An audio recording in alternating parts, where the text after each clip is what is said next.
The irony was that during the pandemic they had spent a lot more time together than planned.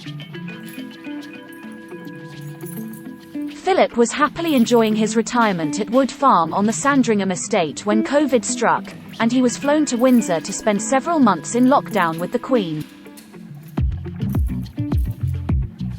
Oh, to have been a fly on the castle walls as they doubtless took trips down memory lane, looking back on a 73-year marriage.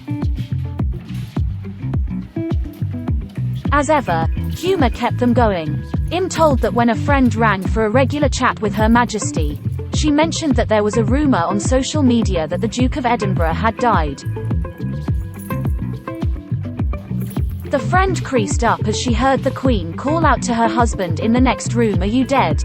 To which he replied, "No, I bloody well am not." At a lunch to celebrate their golden wedding in 1997, the Queen said of her husband, "He is someone who doesn't take easily to compliments. But he has quite simply been my strength and stay all these years, and I and his whole family, and this and many other countries, owe him a debt greater than he would ever claim or that we shall ever know."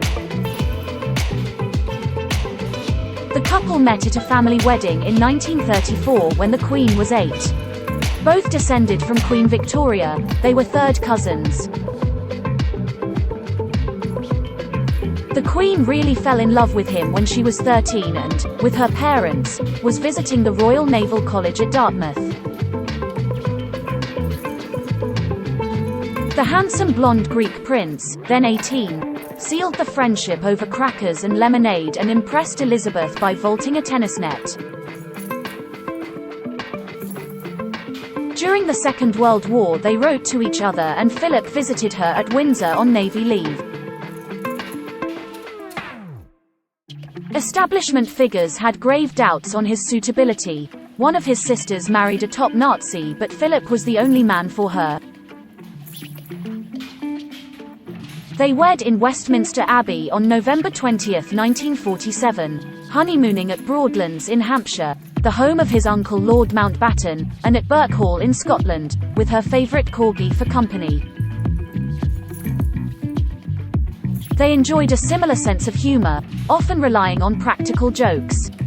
During a 1951 tour of Canada, Philip chased her through a train wearing false teeth, and when he returned from a long naval operation she wore a false beard to greet him. Like any long marriage, there were frictions. Philip was outraged when Elizabeth, on the advice of Winston Churchill, took her family name Windsor and not his, Mountbatten. "I am nothing but a bloody amoeba," he complained. During the 1950s there were rumours of affairs, with Philip linked to several women, but none was ever substantiated.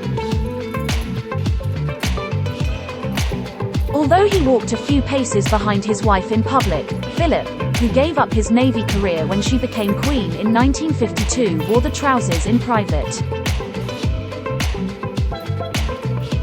In their early days, when she criticized his driving, he snapped, "If you say another word I'll put you out of the car."